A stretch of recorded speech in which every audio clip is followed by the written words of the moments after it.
받으실 말씀을 보겠습니다. 누가복음 10장 17절에서 20절까지의 말씀을 같이 보겠습니다. 제가 가지고 있는 신약 성경 110면에 기록되어져 있습니다. 누가복음 10장 17절에서 20절까지의 말씀, 제가 가지고 있는 신약 성경 110면에 기록이 되어져 있습니다. 누가복음 10장 17절에서 20절까지의 말씀입니다. 제가 가지고 있는 신약 성경 110면에 기록되어져 있습니다. 우리 다 찾으신 줄 믿고 제가 먼저 한 절, 여러분이 한 절 이렇게 교독하며 읽도록 하겠습니다. 제가 먼저 읽겠습니다. 70인이 기뻐하며 돌아와 이르되 주여 주의 이름이면 귀신들도 우리에게 항복하더이다. 예수께서 이르시되 사탄이 하늘로부터 번개같이 떨어지는 것을 내가 보았노라. 내가 너희에게 뱀과 전갈을 밟으며 원수의 모든 능력을 제어할 권능을 주었으니 너희를 해칠 자가 결코 없으리라. 그러나 귀신들이 너희에게 항복하는 것으로 기뻐하지 말고 너희 이름이 하늘에 기록된 것으로 기뻐하라 하시니라. 아멘. 아멘.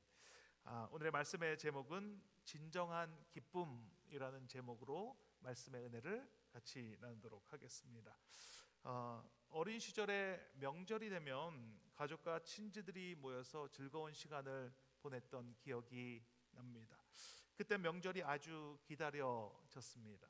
그 이유는 맛있는 것도 많이 먹을 수 있고, 그리고 못 보던 가족들도, 멀리 살던 가족들도 모이게 되고, 그리고 세뱃돈도 받을 수 있었기 때문입니다. 그런데 꼭 짓궂은 어른들이 한두 명씩은 그 가정 안에 있는 것 같습니다. 그래서 세뱃돈을 주시면서 짓궂게 장난을 하시는 분들이 계십니다. 저희 가정에도 저희 작은 아버님이 좀 그런 사람이었습니다. 그런 분이셨습니다. 그분은 꼭 뭔가를 이렇게 주실 때 그냥 주시지 않고 장난을 치시면서 이렇게 주셨습니다. 그러면서 저에게 세뱃돈을 주시면서 이렇게 얘기를 하십니다. 얘는 우리 집 애가 아닌데 세뱃돈을 줘야 되나? 이렇게 얘기를 합니다. 이렇게 시작을 해서 얘는 동강 다리 밑에서 주워한 애기이기 때문에 우리 집 애가 아니다. 그러니까 너는 빨리 니네 엄마를 찾아서 가라. 이렇게 얘기를 합니다. 처음엔 저도 어렸지만 믿지 않았습니다. 아니라고 말합니다. 그런데 계속해서 이야기를 하는 겁니다. 정말이라고, 너는 정말 주워왔다라고 계속 이야기를 합니다. 그러면 저는 그 나이가 좀 있는 형님들과 누님들에게 진짜인지를 이렇게 눈짓으로 이렇게 계속 표정으로 이렇게 보이면 그들이 아무런 반응이 없습니다. 그러니까 저는 점점 심각해지는 것입니다.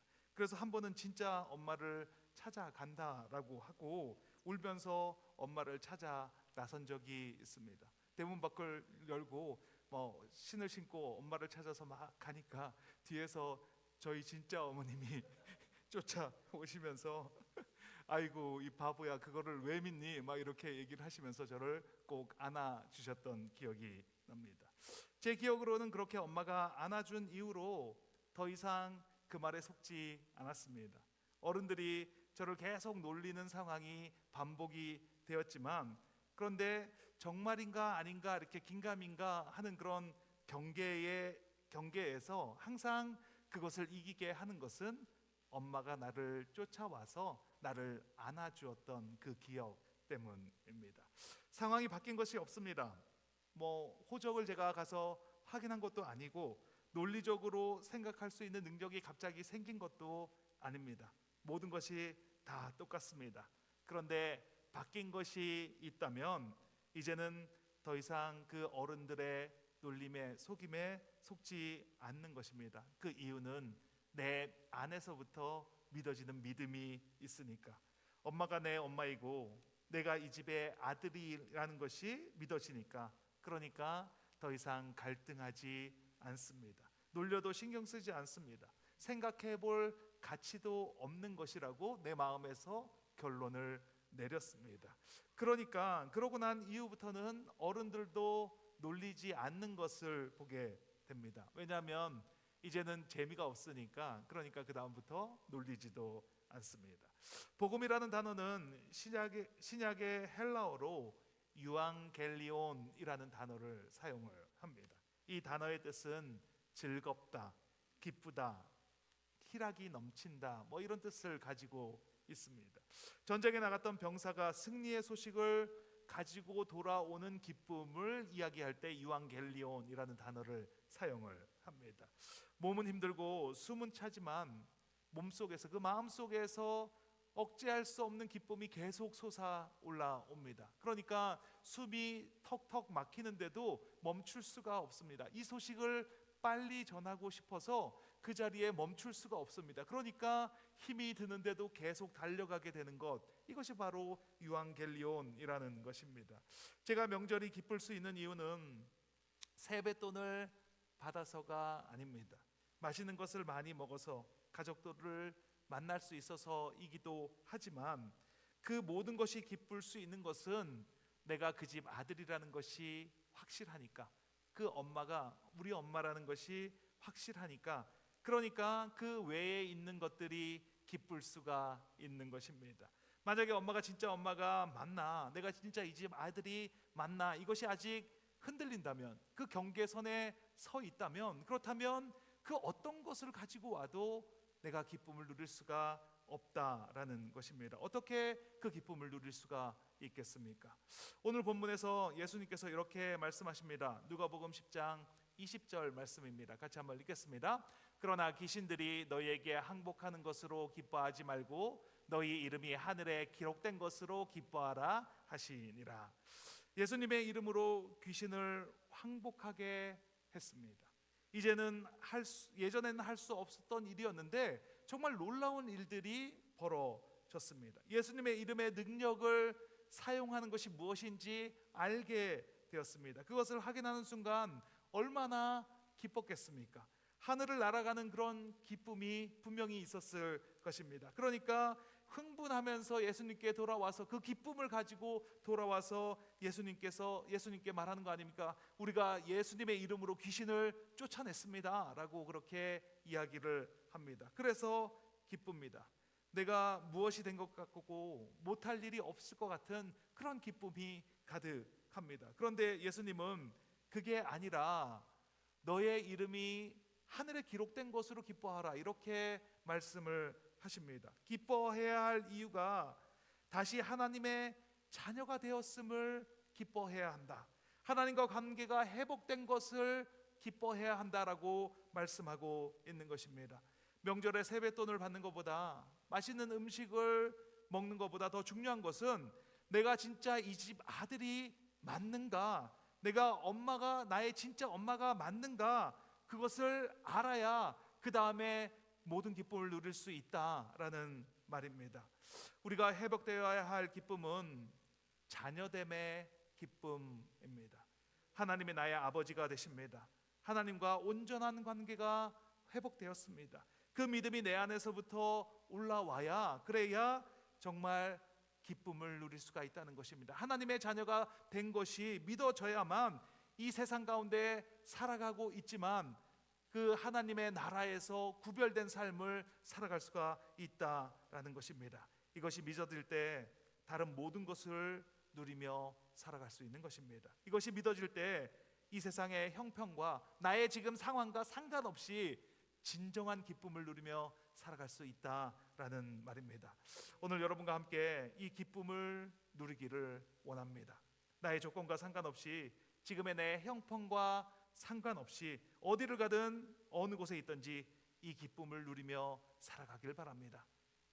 어느 곳에 있든지 이 기쁨을 누리며 살아가시는 저와 여러분이 되시길 예수님의 이름으로 축원드립니다. 첫째, 은혜로 주어지는 기쁨이 진짜입니다. 같이 한번 읽겠습니다. 은혜로 주어지는 기쁨이 진짜입니다. 성경에서 기쁘다, 즐겁다, 희락, 이런 단어가 150번 정도 나옵니다. 정말 많이 나오는, 빈도수가 많은 편에 속하는 단어가 바로 이 기쁨이라는 단어입니다. 성령의 열매에서도 사랑 다음에 바로 나오는 것이 희락이 나옵니다. 그것처럼 예수 그리스도께서도 이 기쁨에 대해서 상당히 중요하게 생각하셨고 비중을 두셨다는 것을 알 수 있습니다. 그렇기 때문에 사단도 우리가 진정한 기쁨을 누리지 못하도록 그 유사한 기쁨으로 대체하게 만듭니다. 사이비 기쁨으로 우리의 삶을 계속 도적질하고 빼앗아 갑니다. 이러한 기쁨을 우리는 세상적인 쾌락, 세상적인 기쁨이다라고 말할 수 있습니다. 전도서 2장에 보면 이 세상적인 쾌락에 대해서 이렇게 이야기를 하고 있습니다. 전도서 2장 1절 말씀입니다. 같이 한번 읽겠습니다. 나는 내 마음에 이르기를 자 내가 시험 삼아 너를 즐겁게 하리니 너는 낙을 누리라 하였으나 보라 이것도 헛되도다. 이 말을 이 전도서 2장 1절 말을 쉬운 성경으로 보면 이렇습니다. 이제 내가 시험적으로 마음껏 즐기리니 쾌락이 무엇인지 알아보자. 그러나 그것 역시 허무할 일일 뿐이었다. 이렇게 나와 있습니다. 세상적으로 누구와 견주어도 절대 뒤지지 않는 솔로몬, 지금으로 말하면 다이아몬드 수저 중에 다이아몬드 수저인 그 솔로몬이 그 세상적인 쾌락을 통해서 기쁨을 누릴 수 있는 시험을 했다라고 그렇게 말을 합니다. 두 가지로 실험을 했는데 첫 번째는 육신적인 쾌락을 추구하는 것을 시험했다라고 말합니다. 전도서 2장 3절 말씀입니다. 같이 한번 읽겠습니다.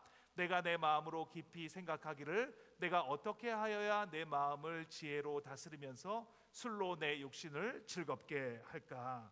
두 번째 실험은 이를 통한 성취감으로 진정한 기쁨을 누리고자 했다라는 말이 됩니다. 전도서 2장 4절에서 8절인데 좀 길기 때문에 제가 요약해서 말씀을 드리겠습니다.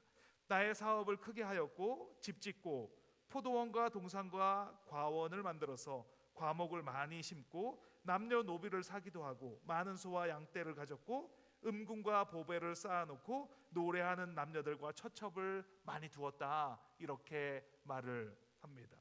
솔로몬의 모습이 오늘을 살아가는 오늘날 우리가 추구하는 모습과 많이 닮아 있지 않습니까?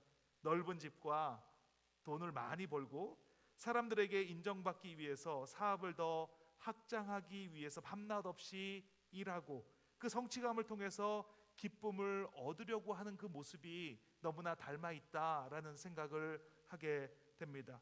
그런데 솔로몬은 이 모든 것을 다 해본 후에 정말 솔직하게 고백을 합니다. 전도서 2장 11절 말씀입니다. 같이 읽겠습니다. 그 후에 내가 생각해 본즉 내 손으로 한 모든 일과 내가 수고한 모든 것이 다 헛되어 바람을 잡는 것이며 해 아래에서 무익한 것이로다 라고 말합니다.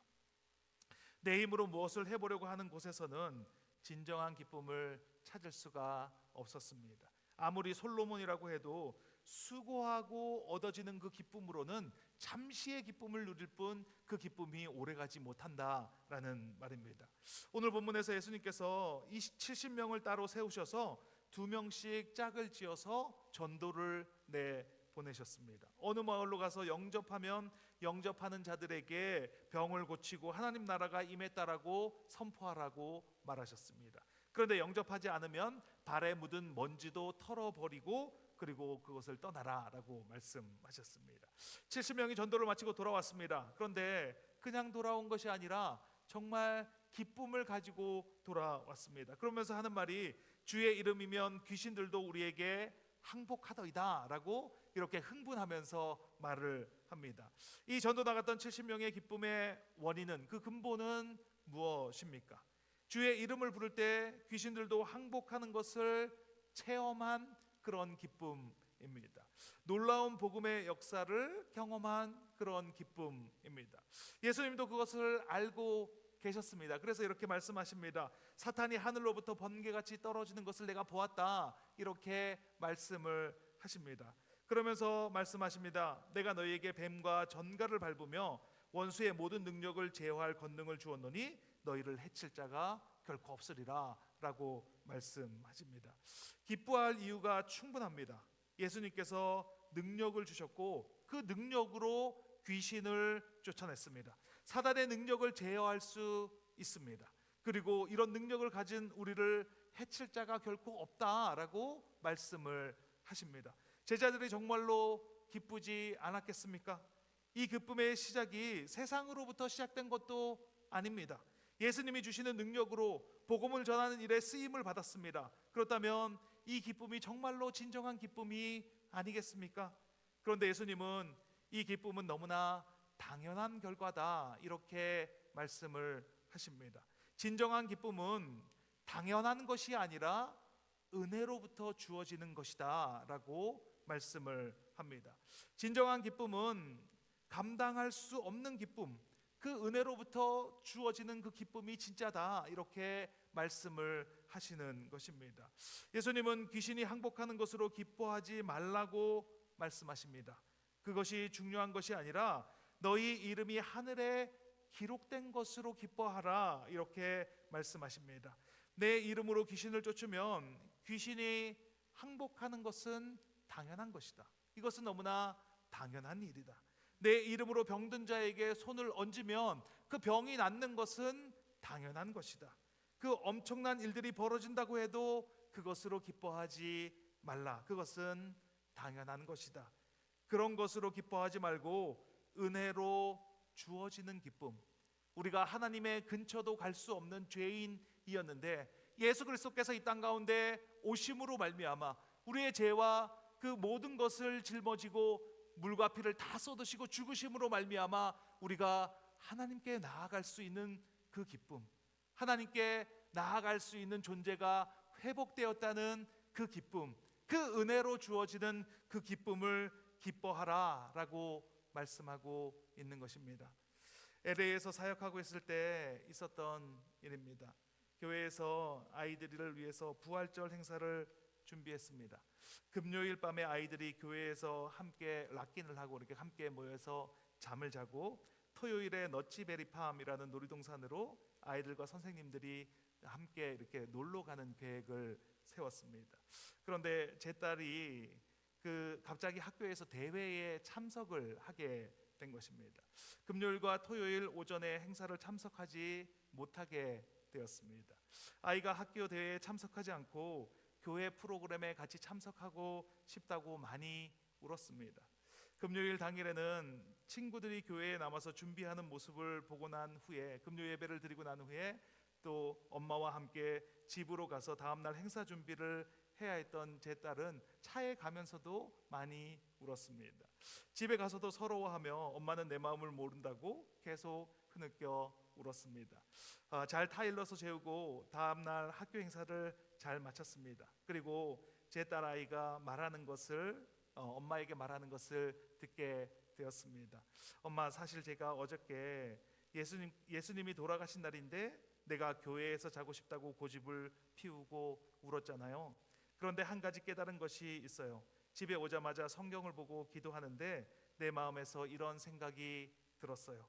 나는 천국에 가서 큰 기쁨을 누릴 사람인데 그 기쁨은 교회에서 친구들과 자고 놀이동산에서 노는 것보다도 훨씬 큰 기쁨, 비교도 되지 않을 기쁨이라는 것을 깨달았다는 것입니다. 그러면서 마음이 편안해졌다고, 속상한 마음이 없어졌다라고 하는 이야기를 들었습니다. 예수님께서 저희 딸에게 진정한 기쁨이 무엇인지 알려주셨습니다. 당연히 주어지는 기쁨은 얼마 가지 못합니다. 노력해서 얻는 기쁨은 얼마 가지 못합니다. 정말 잠깐이고 찰나입니다. 하지만 은혜로 주어지는 기쁨, 하나님께서 은혜로 우리에게 주시는 기쁨은 영원한 기쁨입니다. 그 기쁨은 사라지지 않는 기쁨입니다. 그리고 그 은혜로 주어지는 기쁨이 있어야 다른 기쁨들도 누릴 수 있게 되는 것입니다. 그 기쁨을 누리시기를 바랍니다. 그 기쁨은 믿음으로 누려지는 것입니다. 내가 하나님의 자녀입니다. 나는 하나님의 자녀가 되었습니다. 내 자녀됨이 회복되었습니다. 나는 누가 뭐라고 해도 하나님의 자녀입니다. 이 세상 어떤 것과도 하나님의 사랑에서 나를 끊을 수가 없습니다. 나는 하나님이 나를 사랑하십니다. 하나님이 나를 사랑하시는 나는 하나님의 자녀가 되었습니다. 이렇게 믿음으로 선포하는 삶을 살아가시길 바랍니다. 내가 믿고 선포할 때 내 마음속에서, 내 마음속 깊은 곳에서 믿어지는 은혜가 있습니다. 그리고 그것이 믿어진다면, 그렇다면 이 세상 모든 것을 바라볼 때 기쁨으로 바라보게 될 것입니다. 오늘 예배에 참석하신 모든 분의 삶에 이 빼앗기지 않는 은혜의 기쁨이 넘쳐나게 되시길 예수님의 이름으로 축원드립니다. 두 번째, 본질을 회복한 기쁨이 진짜입니다. 같이 한번 읽겠습니다. 본질을 회복한 기쁨이 진짜입니다. 어떤 것을 정복하기 위해서는 그 본질을 규명해야지만 그것을 정복할 수가 있습니다. 암을 정복하기 위해서는 그 암의 본질이 무엇인지를 규명을 해야, 그래야 암을 정복할 수가 있는 것입니다. 암이 어디에서 발생했는지, 유전적인 요인인지 환경적인 요인인지, 나의 식습관은 어떤지, 잠은 잘 자고 있는지, 먹는 것은 잘 먹는지, 스트레스는 없는지, 암을 바라보는 나의 태도는 어떤지, 어디에서 시작되고 어떻게 진행이 되어지는지 등등의 모든 상황을 고려하고 그 원인을 분석하고 알아낸다면, 그렇다면 비로소 그때 암을 정복할 수 있게 되는 것입니다. 인간의 본질은 무엇입니까? 우리의 인간의 본질은 과연 무엇입니까? 하나님의 형상과 모양대로 지음받은 인간은 하나님이 창조하신 그 원래의 목적이 있습니다. 창세기 1장 28절 말씀입니다. 같이 한번 읽겠습니다. 하나님이 그들에게 복을 주시며 하나님이 그들에게 이르시되 생육하고 번성하여 땅에 충만하라. 땅을 정복하라. 바다의 물고기와 하늘의 새와 땅에 움직이는 모든 생물을 다스리라 하시니라. 인간의 원래 목적은 하나님이 창조해 주신 것을 다스리고 정복하고 번성하는 것이 우리의 목적이었습니다. 그런데 그렇게 하는 것이 하나님을 나타내는 것입니다. 왜냐하면 우리는 하나님의 형상과 모양대로 지음을 받은 존재이기 때문입니다. 그렇게 하나님의 형상을 반사해 내는 것입니다. 하나님께서 나에게만 주신 그 달란트를 사용함으로 하나님께 그것을 다시 올려 드리는 삶을 살아가는 것입니다. 그래서 아담은 피조물들을 보자마자 본질을 파악하고 이름을 그 자리에서 지어줄 수가 있었던 것입니다.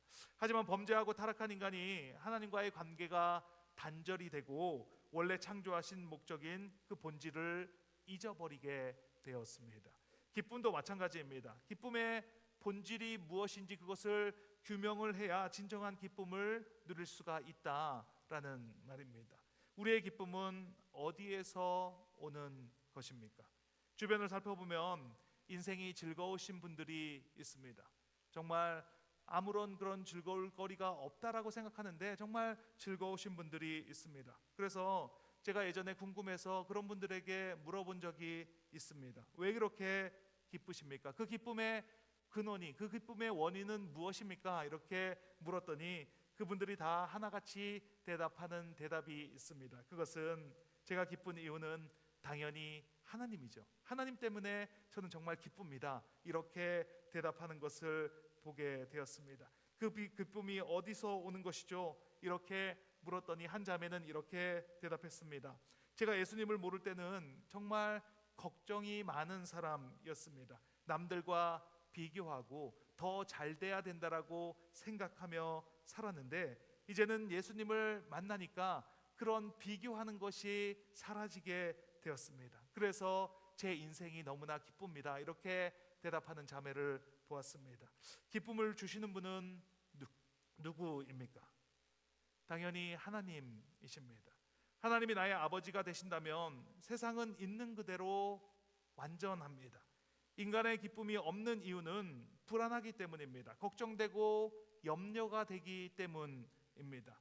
내가 생각하는 세상이 있습니다. 내가 꿈꾸는 세상이 있습니다. 내가 만들고 싶은 세상이 있습니다. 그런데 지금의 그 현실의 세상과 내가 꿈꾸는 세상이 너무나 다르기 때문에, 그렇기 때문에 걱정되고 염려되고 불안한 마음이 드는 것입니다.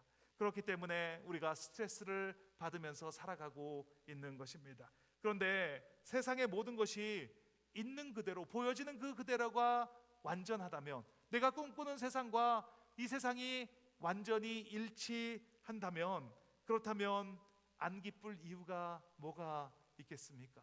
내가 그냥 바라보는 이 세상이, 내가 지금 여러분을 바라보고 있는 것이 그냥 그 자체로 완전합니다. 너무나 기쁩니다. 그러면 내가 기뻐하며 세상을 살아갈 수 있지 않겠습니까? 이 세상은 하나님이 창조하셨고 지금도 이 세상을 다스리시는 분, 이 세상을 운행하시는 분이 우리의 하나님입니다. 세상은 있는 그대로 완전합니다. 그대로 완벽합니다. 오늘 본문에서 예수님이 말씀하신 귀신들이 너희에게 항복하는 것으로 기뻐하지 말고 너희 이름이 하늘에 기록된 것으로 기뻐하라 라고 하신 말씀이 바로 이 말씀입니다. 너희 기쁨의 근원이 하나님인데 그것과 단절이 되어 있어서 너희가 기쁘지 않은 것이다. 그것을 연결함으로, 그것이 연결됨으로 진정한 기쁨이 회복되는 것이다. 본질이 아닌 것으로 기뻐하는 것이 아니라 본질을 회복한 것으로, 본질이 온전하게 회복된 것으로 기뻐하라 라고 말씀하고 있는 것입니다. 이스라엘 백성들이 하나님 앞에 범죄하여서 바벨론의 포로로 끌려가게 되었습니다. 그리고 하나님의 은혜로 다시 고국 땅으로 돌아오게 되었습니다. 느헤미야 8장에 보면 이런 어수선한 상황에서 제사장 에스라가 읽어주는 하나님의 말씀의 율법의 귀를 기울이고 있는 것을 보게 됩니다. 느헤미야 8장 8절 9절 말씀입니다. 같이 한번 읽겠습니다.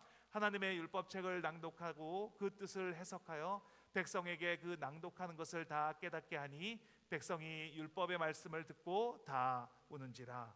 이스라엘 백성이 하나님 보시기에 너무나도 부끄러운 삶을 산 것을 자각했습니다. 참회하는 마음으로 들었습니다. 그리고 회개의 눈물이 터져 나왔습니다. 이 눈물이 바로 본질을 회복한 참회의 눈물입니다. 진정한 기쁨을 회복한 눈물이다라고 말씀드릴 수 있습니다. 이 눈물의 의미를 너무나 잘 알고 있는 느헤미야는 이렇게 말을 합니다. 느헤미야 8장 10절 말씀입니다. 같이 읽겠습니다.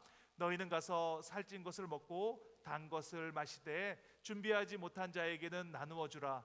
이날은 우리 주의 성일이니 근심하지 말라. 여호와로 인하여 기뻐하는 것이 너희의 힘이니라 하고, 말씀을 통해서 본질이 회복된 기쁨, 그 진정한 기쁨을 누립니다.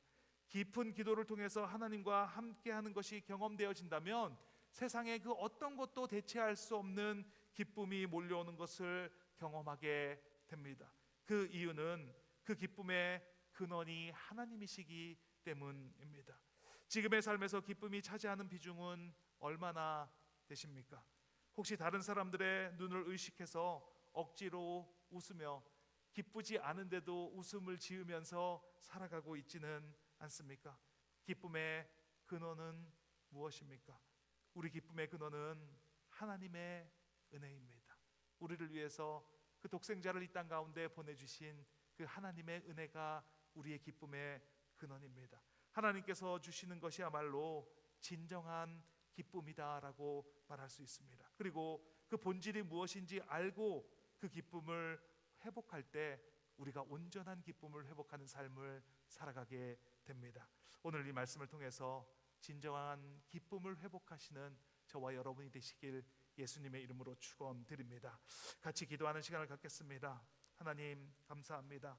우리의 삶의 기쁨을 누리는 것이 너무나 당연한 것임을 알게 하시니 감사합니다. 세상에서 기쁨을 찾으려고 했던 나를 돌아보는 시간이 되게 하시니 감사합니다. 상황으로, 노력으로 내가 기쁨을 어떻게든 누려보려고 찾아보려고 했던 그 노력들을 돌아보게 하시니 감사합니다. 하나님의 온전한 관계 속에서 하나님의 아버지 되심으로 완전하게 누려지는 기쁨만이 진정한 기쁨인 것을 알게 하옵소서. 은혜로 주시는 기쁨을 누리게 하시고 본질이 회복된 기쁨을 누리는 우리 모두가 되게 하여 주시옵소서. 이 시간 믿음으로 취하게 하시고 우리의 연약한 믿음에서 하나님 아버지의 그 믿음으로, 굳건한 믿음으로 성장하는 그런 귀하고 복된 시간이 될 줄 믿습니다. 기도하면 들어주신 주님께 주님 한번 외치시고 통성으로 기도하시겠습니다. 주여.